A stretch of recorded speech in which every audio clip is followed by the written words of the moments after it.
La parabole du Fils prodigue, Évangile de Luc, chapitre 15, versets 11 à 32. L'auditeur voudra bien se reporter à sa Bible pour la lecture de ces textes. Là encore, nous nous efforcerons de chercher la pensée du Seigneur. Cette parabole, on l'a dit, est comme l'histoire de Dieu avec les hommes. Elle est le dernier mot sur Dieu et sur l'homme. Un homme avait 2 fils. Il y a une autre parabole qui se trouve dans Matthieu 21, au verset 28, 31, qui, elle aussi, commence par là. Un homme avait 2 fils. Cet homme est un père, il a 2 fils. Et Jésus reprend ainsi le commencement d'une autre parabole, et cela nous montre qu'il nous invite déjà à considérer, à regarder Dieu comme un père. Regardez Dieu comme un père. Avec les 2 fils de ces 2 paraboles, l'autre parabole, celle de Matthieu, ce sont les 2 fils qui s'entendent dire la même chose du père: va travailler dans ma vigne aujourd'hui. Et l'un dit non, mais il y va. L'autre dit oui, mais n'y va pas. Et avec ces 2 fils de ces 2 paraboles, Jésus entend désigner l'humanité tout entière. L'humanité dans sa totalité. Parce que Dieu est un père. Et il veut qu'on le regarde comme un père, comme un tendre père, qui pourtant ne se départira jamais, ne comptons pas là-dessus, ne se départira de sa justice. Elle est absolue, elle reste entière, il le faut. Nous l'avons dit, et il faut le savoir, elle fonde le règne éternel. Elle fonde le bonheur. Le règne de Dieu, le trône de Dieu, nous dit un psaume, est établi sur l'équité et la justice. C'est pour cela que Dieu, qui est un tendre père, et qui va se comporter comme un tendre père, c'est pour cela qu'il envoie quelqu'un, il envoie son fils, et le donne comme victime expiatoire. Dans notre parabole, aucun des 2 fils, ni le cadet qui s'en va, ni l'aîné qui reste, n'a compris ce qu'était un père et ce qu'était leur père. Aucun des 2 ne l'a compris. Aucun des 2 ne le connaît. N'est-ce pas? C'est là quelque chose qu'il faut noter dans la parabole. Et la pensée du Seigneur Jésus, déjà, ressurgit là, n'est-ce pas? Aucun des 2 ne connaît son père. Aucun. Et tous 2 envisagent leur position de fils comme une position d'esclave. Et ils sont là, ils travaillent pour le père. Aucun d'eux n'a ressenti l'amour d'un père. Et c'est tragique. C'est une chose tragique. Tous 2 ont une idée fausse de leur père et de leur position auprès de lui. Et tous 2 ont manqué d'avoir en eux les sentiments d'une vraie relation qui eussent établi une vraie relation entre eux et leur père, si leur père avait été connu comme un tendre père. Et nous voulons noter tout d'abord que le lien filial entre les 2 fils et leur père apparaît comme ce qui détermine toute l'action qui se déroule dans la parabole. ce lien filial est la raison de tout ce qui arrive. C'est parce qu'ils sont les deux fils d'un père que tout cela va se produire. S'ils étaient des étrangers, cela ne se produirait pas. Mais ils sont fils de ce père dont nous voyons ici l'œuvre. Alors, chers amis, n'est-ce pas, cela appelle la réflexion parce que n'oublions pas une chose, c'est que notre foi n'aura pas de ressort, n'aura pas de véritable consistance si elle n'est fondée, elle ne se fonde sur une pleine compréhension du message que toute la parole de Dieu nous apporte. Et ce message, il faut le méditer, le pénétrer. Heureux l'homme qui médite sur les choses, dit le livre des Proverbes. Heureux l'homme qui médite en profondeur, qui va s'informer. Si notre foi reste à l'extérieur de la parole, si elle ne prend que ce qui est facile, que ce qui est superficiel, notre foi manquera de consistance. Mes amis, et nous sommes là pour précisément remédier à cela. Alors ne dites pas, je suis là, moi, un chrétien, j'écoute cette parabole, parce qu'elle est bien connue, elle est intéressante, elle est bien la parole de Dieu, c'est vrai, mais elle concerne plutôt ce fils prodigue, c'est-à-dire l'homme du dehors, l'inconverti, plutôt que moi. Pas du tout, elle te concerne, toi. La folle entreprise du fils cadet, car c'est la folie qui le guide, provoque une séparation avec son père. Il s'en va, il ramasse tout quand il a eu sa part d'héritage, il ramasse tout, fait argent de tout, il prend cet argent gonflé d'orgueil, d'envie, de convoitise, et il s'en va. Il laisse ce père, auprès duquel il se voyait comme un esclave. L'héritage, qui devait lui revenir plus tard et dont il avait en quelque sorte la promesse, eh bien cette promesse d'héritage, puisqu'il était le fils, il avait une promesse de l'héritage. Cette promesse, il la transforme en un droit, en une exigence immédiate. Il veut tout de suite.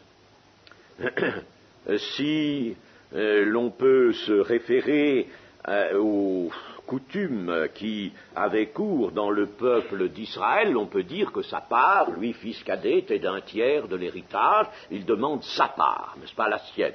C'est un tiers, et le fils aîné avait les 2 tiers, c'est-à-dire la double portion, ce qui s'appelle la double portion.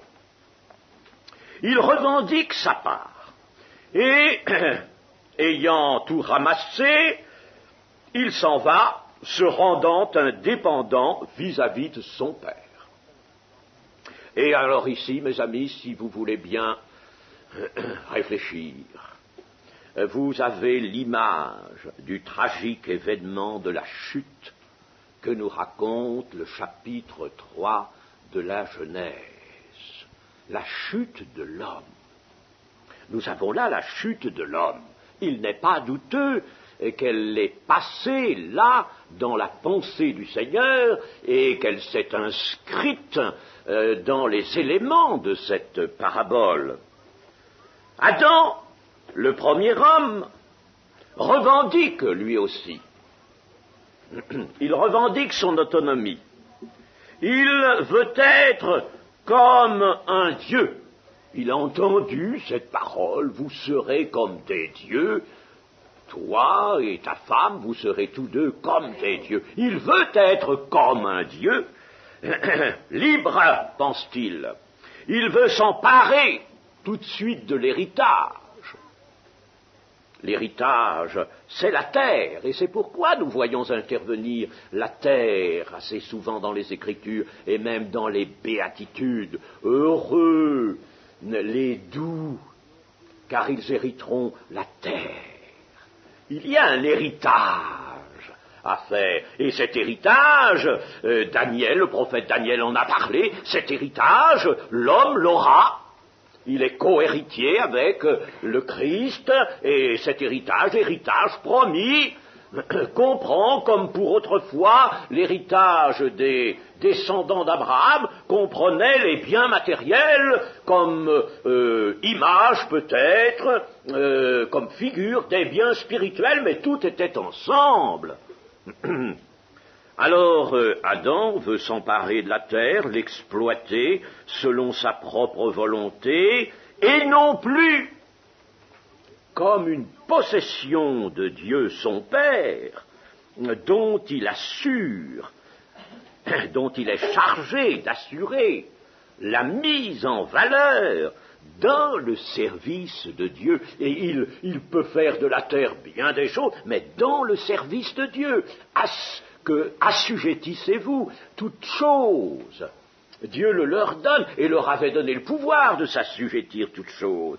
J'ai dit que, en parlant d'Adam, que Dieu était son Père. C'est bien, chers amis, ce que nous dit l'évangile, ce même évangile de Luc, dans la généalogie qui figure au chapitre 3, on parle de Jésus qui avait 30 ans, qui était, comme on le croyait, fils de Joseph, fils d'Élie, etc. Il y a toute l'énumération. Quand on arrive au verset 38, à la fin de cette généalogie, il y a fils d'Énos, qui lui-même était fils de Seth, qui lui-même était fils d'Adam, qui lui-même était fils de Dieu. Adam est un fils de Dieu. L'homme est un fils. Et c'est bien ce que Jésus nous confirme dans cette parabole. L'homme, ainsi, en Éden, se sépare, se révolte contre la souveraineté de son Père. Il veut marcher seul, il veut jouir à sa guise de la création, la gérer avec toute la puissance que Dieu lui prêtait, et ce n'est pas douteux qu'il a disposé de cette puissance, ce n'est pas le moment de vous en parler, mais j'en ai des convictions appuyées sur l'Écriture. Mais, n'est-ce pas, il en aurait joui au service de Dieu, dans la fidélité à Dieu. Il veut en jouir de façon autonome, lui tout seul, selon sa volonté. Il va être comme un Dieu, il va mettre sa volonté en premier. Aujourd'hui, dans notre société, ce qui domine, un philosophe l'a dit il n'y a pas tellement longtemps, et pourtant c'est un athée, eh bien, ce qui domine dans notre société, c'est cela, l'autonomie de l'homme. Dieu se veut seul, absolument seul et maître. Un Dieu. Il est un Dieu. Adam croit alors, après cette séparation d'avec son Père, d'avec Dieu, Adam croit qu'ainsi il s'est rendu libre. Il s'est rendu libre. Libre comme le fils cadet de la parabole. Dans sa communion première avec Dieu, son Père, n'oublions pas que l'Écriture nous dit qu'Adam était la figure de celui qui devait venir, et c'est déjà surtout en cela qu'il est la figure, n'est-ce pas? Il est l'image de celui qui est alors le Fils unique, n'est-ce pas? Il y a une différence, évidemment, entre Adam, dans sa filialité avec Dieu, et Jésus, dans sa filialité avec le Père, puisque Jésus, n'est-ce pas, est la parole. Lui, la parole faite chair. Mais Adam est la figure de celui qui devait venir et qui s'appelle le Fils de Dieu. Eh bien, dans sa communion première, Adam possédait les perfections divines. Il les possédait, il était à l'image et à la ressemblance de Dieu, que voulez-vous?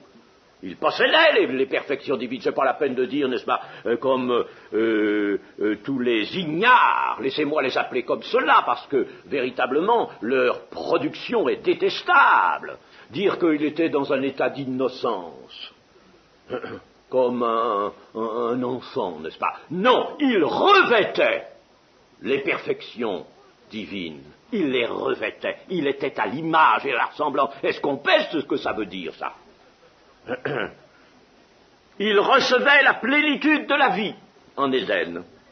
Mais écoutant le serpent, il regarde soudain son lien originel avec Dieu comme une chaîne, comme une entrave, comme un empêchement à son épanouissement tel qu'il l'envisage après avoir écouté la parole du serpent et à sa liberté. Il conçoit une liberté. La parole du serpent a semé ça dans son cœur, il conçoit, lui, une liberté. Il veut briser la chaîne qui l'unit à son père, il veut briser cette filialité, il veut se séparer. Vous voyez, n'est-ce pas, comme notre parabole nous traduit bien déjà, n'est-ce pas, ce drame qui s'est déroulé en Éden. Aussitôt séparé de Dieu, Adam va s'apercevoir qu'il s'est livré à des puissances qu'il ne soupçonnait pas, les puissances du mal, les puissances de la mort, aux puissances de celui qui a la puissance de la mort, c'est-à-dire à Satan. Il a fait une perte irréparable, et c'est ce qui fait que, notamment, que l'homme ne peut pas assurer lui-même son salut, l'homme ne peut parvenir lui-même, une perte irréparable. Il faut Dieu pour la réparer. Une perte irréparable, celle des ressources de la vie qui lui venaient de Dieu. Il s'est coupé de Dieu, il s'est coupé de la source, il s'est coupé de la vie. Il est mort.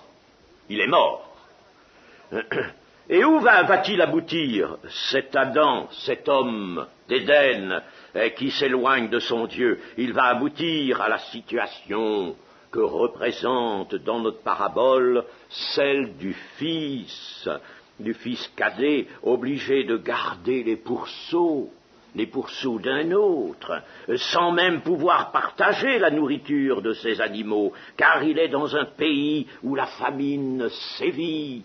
En pleine famine, il fait un travail harassant, dur, pénible, le travail le plus bas qui soit, et il ne peut même pas manger les caroux qu'on donne aux animaux. Ils sont pour les animaux, ils ne sont pas pour lui. Voilà la situation de l'homme aujourd'hui, de la société aujourd'hui. Voilà la situation, chers amis, qui découle de cette séparation d'avec Dieu. Quant au Père, le Père, parlons maintenant un peu du Père. Le Père laisse son Fils aller sans lui ôter sa part d'héritage, qu'il va pourtant dilapider, et il n'est pas douteux que le Père le sait. Le Père laisse à ce fils, lui laisse emprunter la voie qu'il choisit lui-même et qu'il préfère à cette situation de bonheur et de tranquillité qu'il goûtait dans la maison du Père. Le fils a choisi autre chose. Une folie est entrée en lui, il a choisi autre chose. Le Père le laisse. Autrement dit, le Père le laisse suivre son intention, sa folie, sa volonté propre. Le Père laisse ce Fils suivre sa volonté propre. Mais le Père sait bien que l'aventure sera dramatique. Et il le voit comme perdu, comme mort. Mon Fils qui était mort est revenu à la vie. Mon fils qui était perdu est retrouvé. Il le voit comme mort, il le voit comme perdu, mais son cœur de père ne l'abandonne pas. Mais cependant, il est perdu, il est mort. Et l'on comprend, n'est-ce pas, toute la valeur de ce terme lorsque Jésus vient sur la terre et dit « J'ai été envoyé à ceux qui sont perdus. » Aux perdus. Ils sont perdus. Séparé de Dieu, l'homme en effet est mort et perdu. Telle est sa situation. Il n'y a rien à corriger à cela. C'est la situation de l'homme. Jésus lui-même la caractérise lorsqu'il dit à un certain disciple qui voulait le suivre et qui voulait aller avant à l'enterrement de son père, « Laisse les morts enterrer. » leur mort. N'est-ce pas? Donc, tout comme l'apôtre Paul, vous étiez morts par vos offenses.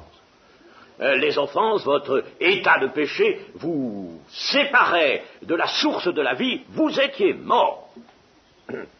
Donc la vie que nous avons en venant dans ce monde est une vie de l'âme, une vie matérielle avec un peu de vie de l'âme, mais n'est pas une vie de l'esprit, une vie qui puisse se conserver. C'est une vie qui est pétrie de tout ce qui a fait la chute, de tout l'orgueil. Son âme s'est enflée, elle n'est pas droite en lui. C'est une vie qui ne peut que se perdre. Dieu va laisser l'homme moissonner ce qu'il a semé.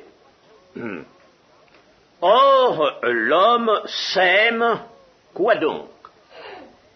Sa propre volonté. Il sème sa propre volonté qui est distincte de celle de Dieu, qui est même opposée à celle de Dieu. Et l'homme ne récoltera que la ruine, la souffrance et la mort, et non pas, comme il le croyait, le bonheur et la vie sans fin. Et nous avons des textes qui nous disent cela, qui nous montrent que Dieu laisse l'homme à sa folie. Il le laisse. Et nous avons des textes. Prenons par exemple le psaume 81, verset 11.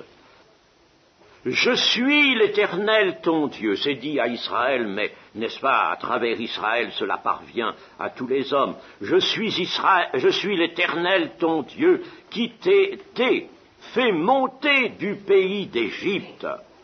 Ouvre ta bouche et je la remplirai. Mais mon peuple n'a point écouté ma voix. Israël ne m'a point obéi. Alors je les ai livrés au penchant de leur cœur. » Allez, faites.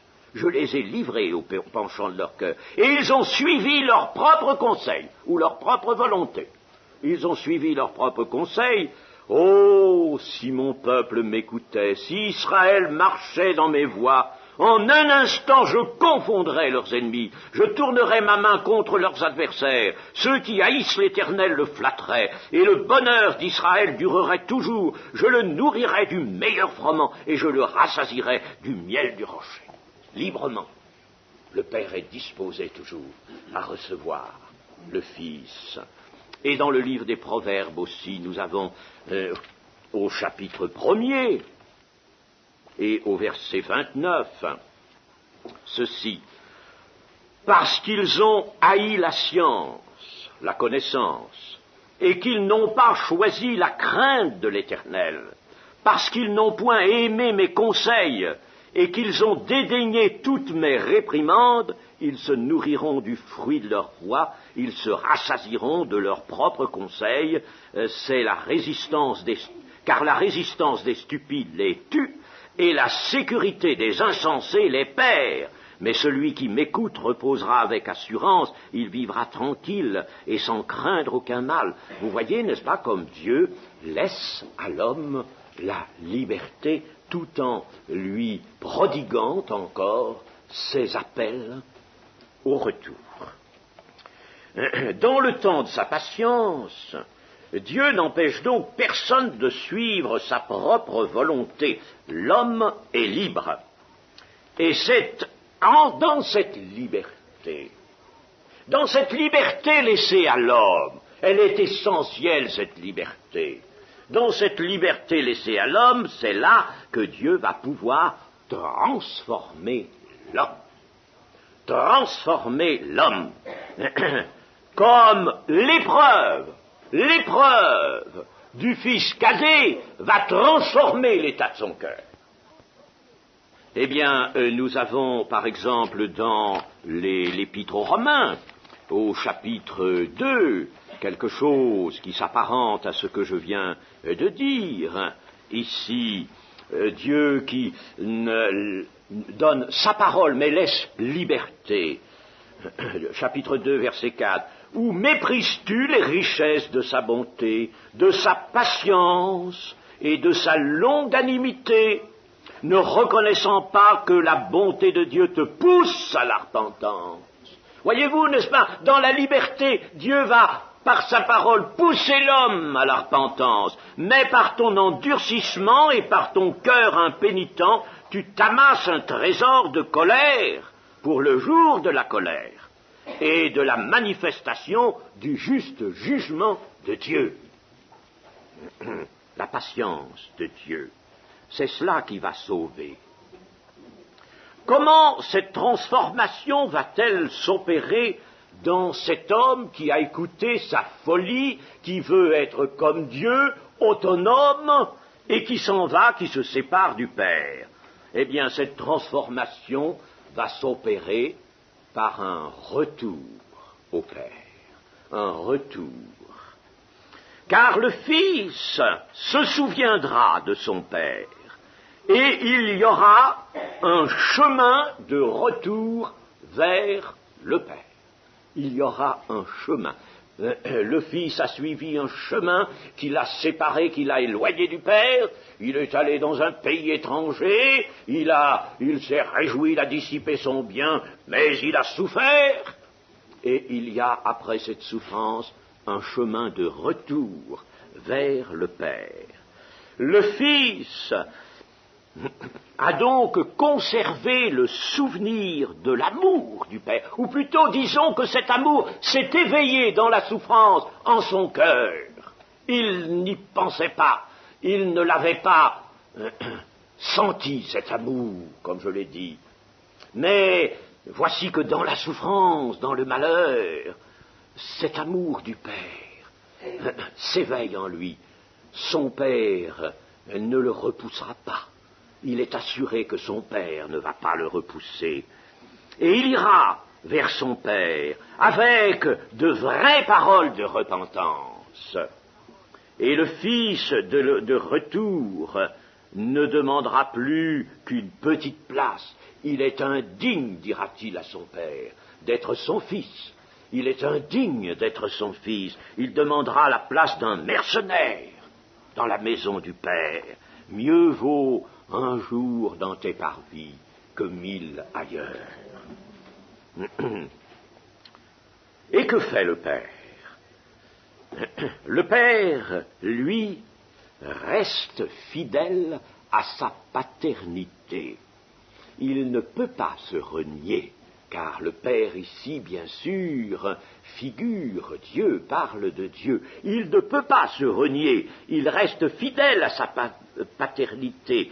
Dieu est fidèle. Des textes nous le disent, je ne vais pas y aller absolument maintenant, mais 2 Timothée, par exemple, chapitre 2, verset 13, nous le disent. Et puis, il y a aussi des textes, ne tournez pas les pages si vous ne voulez pas, mais écoutez la lecture dans Osée, chapitre 11 et verset 8. « Que ferai-je de toi, Éphraïm? Dois-je te livrer, Israël? Te traiterai-je comme Adma? Te rendrai-je semblable à Tseboïm? Mon cœur s'agite au-dedans de moi, toutes mes compassions sont émues. Je n'agirai pas selon mon ardente colère, je renonce à détruire Éphraïm, car je suis Dieu et non pas un homme, je suis le Saint au milieu de toi, je ne viendrai pas avec colère. » Et puis, dans ce même prophète, au chapitre 14, au verset 5, « Je serai comme la rosée pour Israël, il fleurira comme le lys, et il poussera des racines comme le Liban. Ses rameaux s'étendront, il aura la magnificence de l'olivier et les parfums du Liban. Ils reviendront s'asseoir à son ombre, ils redonneront la vie au froment, et ils fleuriront comme la vigne. Ils auront la renommée du vin du Liban. Éphraïm, qu'ai-je à faire encore avec les idoles? Je l'exaucerai, je le regarderai, je serai pour lui comme un cyprès verdoyant. C'est de moi que tu recevras ton fruit. » Vous voyez, n'est-ce pas, comment est Dieu? Il faut connaître notre Dieu. Nous devons le connaître à travers sa parole. Le fils prodigue avait donc perdu tout droit à la qualité de fils. Cependant, sa filialité n'est pas rejetée. Le père ne rejette pas le lien de filialité avec ce fils. Et cette filialité n'est pas oubliée du Père. Elle retrouve tout son sens. Elle retrouve toute sa réalité lorsque le Fils est de retour dans la confession et dans la repentance. Et c'est alors l'accueil chaleureux que le Père lui réserve, et c'est la réjouissance générale de toute la maison qu'ordonne le Père, parce que ce Fils qui était perdu est retrouvé. Mais parlons un peu du Fils aîné. Il est à remarquer ceci, c'est que les deux fils de la parabole ne se ressemblent pas. Le père a deux fils qui ne sont pas pareils, qui sont dissemblables. On pourrait même presque dire qu'ils sont opposés l'un à l'autre. En cela, Jésus nous a bien aussi présenté le tableau que nous offre toute l'histoire, rapportée par la Bible. Car dès la chute, dès après la chute, nous avons deux fils ainsi, Caïn et Abel, absolument dissemblables l'un de l'autre. Ils ne se ressemblent pas. L'un est cultivateur, l'autre berger, l'un est tout à fait établi sur lui-même, sur sa réussite, sur son habileté, sa force. L'autre est un homme qui interroge, qui cherche la foi et qui exerce, qui suit la foi. Il plaît à Dieu. Et nous avons aussi deux fils, Ismaël et Isaac. Et Ismaël qui regardait Isaac et le persécutait, qui persécutait Isaac. Deux fils différents, dissemblables. Nous avons Ésaü et Jacob. Rien de plus dissemblable que ces deux fils, pourtant des jumeaux. Rien de plus dissemblable. Ésaü, lui, le fils au cœur profane. Pourtant, il est bien dans la règle, lui. Mais vraiment, son cœur est profane, n'a que des pensées d'abandon, des pensées qui lui sont personnelles. Dieu a aimé Jacob et haï Ésaü, c'est-à-dire n'a pas aimé du tout le comportement profane d'Ésaü.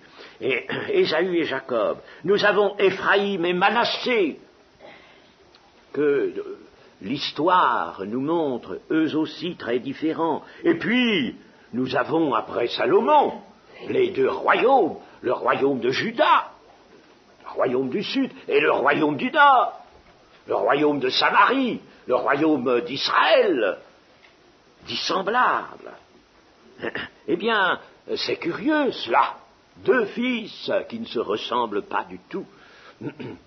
Et ça, cela, nous le voyons, se répète, s'inscrit en effet dans l'histoire.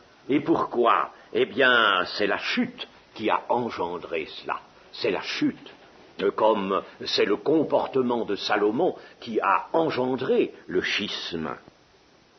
L'aîné a droit, lui, à la plus grosse part d'héritage, nous avons dit la double portion, les 2/3, n'aurait-il pas dû, puisqu'il s'est fait régulier, fidèle dans le service du Père, n'aurait-il pas dû lui garder les mêmes sentiments que son Père pour son frère malheureux?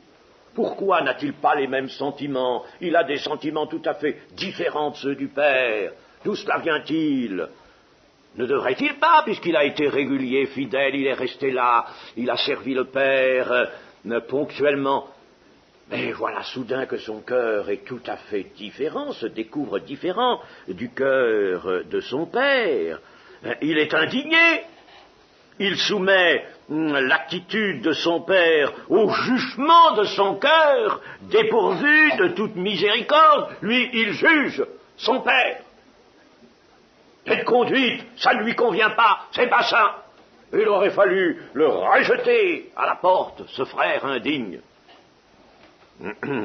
Et cela, chers amis, bien sûr, dans la parabole, c'était d'abord l'image des pharisiens. Les pharisiens étaient en somme considérés comme ce fils aîné, comme ceux qui avaient continué de servir la maison de Dieu. Ils étaient dans la loi de Moïse, ils étaient les continuateurs. Oui, mais en ne voulant pas de Jésus, mais surtout de la forme que prenait la mission de Jésus, ce cours qu'empruntait l'œuvre messianique d'aller vers les publicains, les gens de mauvaise vie, les gens à rejeter comme le fils prodigue. Ah non, tout de même pas ça dans la maison de Dieu. Ils étaient comme le fils aîné. Mes chers amis, les pharisiens, nous l'avons déjà dit, n'est-ce pas, ils ne sont plus là maintenant. Et il y a des chrétiens aujourd'hui. Et dans les chrétiens, on peut trouver peut-être cela. Chers amis, c'est une chose qui n'est pas admissible. Il faut avoir les sentiments qui étaient en Jésus-Christ, n'est-ce pas, et non pas les sentiments de ce fils aîné. Comme le faisaient les pharisiens, ils murmuraient plein de ressentiment contre son père ou contre ce que son père avait ordonné. En fait, ce fils aîné servait le père par devoir et non pas selon un réel amour. Son cœur n'y était pas. Et alors, il servait son père tout en demeurant dans la maison du père. De par son cœur, il était tout autant perdu que le fils cadet, que le fils prodigue. Il était perdu lui aussi. Et c'est ce que Jésus, à travers cette parabole, va dire aux pharisiens, vous n'êtes pas, vous, autrement que ces publicains-là, que vous jugez, que vous voyez indignes. Vous les voyez, n'est-ce pas, se livrer peut-être à la débauche. Ils n'ont aucune loi. Bon. Et alors vous considérez au contraire, n'est-ce pas, comme des gens agréés de Dieu. Eh bien non, vous êtes vous aussi perdus à cause des sentiments de votre cœur, à cause de la dureté de votre cœur. Vous êtes imperméables à l'amour du Père. Le service, l'obéissance, ce fils aîné les avait comme un fardeau. Il supportait cela comme un fardeau. Alors va-t-il comprendre de quel bonheur il est comblé d'être resté, lui, dans la maison du Père, d'être toujours avec le Père? Cela, la parabole ne le dit pas, mais les pharisiens, là, ont reçu leur leçon. Nous pourrions nous questionner en terminant sur ceci, mais dans cette parabole qui nous montre bien que l'homme est perdu, que l'homme est mort en dehors de sa relation de fils, sa relation d'amour avec Dieu. Mais où est Jésus? Où est-il? Où est le Seigneur? Il ne s'est pas fait de place dans cette parabole, semble-t-il. Il n'est pas là. Il n'y a pas de personnage qui puisse le représenter ici. Alors, c'est Jésus qui prononce cela. Eh bien si, il y est. Ah, il y est. Jésus y est. Seulement, il y est d'une manière cachée. Il y est d'une manière cachée. Et c'était bien ce qui convenait en effet à ses interlocuteurs, les chefs des Juifs. Parce qu'il y est à travers l'œuvre messianique. L'œuvre messianique qui, on peut facilement le déduire de cette parabole, n'est-ce pas, n'est pas la glorification d'un peuple, n'est pas la mise au règne d'un peuple qui se croit juste, mais l'œuvre messianique est dans la grâce faite à l'Israël pécheur, dans la grâce qui lui est faite. C'est là qu'est l'œuvre messianique. Et j'aurai recours encore au livre d'Osée pour vous lire ceci, 2,25. Je planterai pour moi l'eau Ruchama dans le pays, et je lui ferai miséricorde. Je dirai à l'Oami, tu es mon peuple. Et il répondra, mon Dieu. À celui qui n'était pas mon peuple, je lui dirai, tu es mon peuple. C'est là, dans l'esprit de miséricorde que se trouve le rôle de Jésus et que se trouve par conséquent le médiateur lui-même. Le médiateur est dans son œuvre ici. Jésus et son œuvre, c'est quoi? Mais c'est toute l'attitude du Père, mais c'est la sortie du Père allant à la rencontre de son Fils. Et l'accueillant en écoutant avec joie son repentir et sa confession. C'est cette démarche que le Père fait à l'extérieur de sa maison dès qu'il aperçoit au loin son fils qui était perdu et qui revient. Alors il va vers lui, au devant de lui, Jésus-Christ, n'est-ce pas Dieu, réconciliant les hommes avec lui-même. Dieu était en Christ, réconciliant les hommes avec lui-même. Jésus n'a pas besoin d'être figuré par un personnage. Il est là, dans cette attitude du Père, dans cette avancée du Père. Dieu le Père, en effet, invite à sa table ses créatures, ses fils perdus qui sont morts, les fils déchus, cela par celui qu'il leur envoie et qui est Dieu lui-même. Alors c'est la réconciliation et la voie de l'homme perdu, c'est bien la voie que suit le chemin, que suit le fils prodigue revenant vers son Père. Il a trouvé une voie d'accueil, il revient, Jésus est dans ce chemin, je suis le chemin, la vérité et la vie. Nul ne vient au Père que par moi. Je suis, moi, le chemin. Et Jésus est là, dans le chemin de retour. Je vous disais tout à l'heure qu'il y avait un chemin de retour. C'est Jésus, ce chemin. Le chemin de retour, Jésus, c'est cela. Il est dans la parabole. Que le Seigneur soit béni. Amen. Je louerai l'Éternel de tout mon cœur. Je raconterai toutes tes merveilles, je chanterai ton nom. Je louerai l'Éternel de tout mon cœur. Je ferai de toi le sujet de ma joie. Alléluia.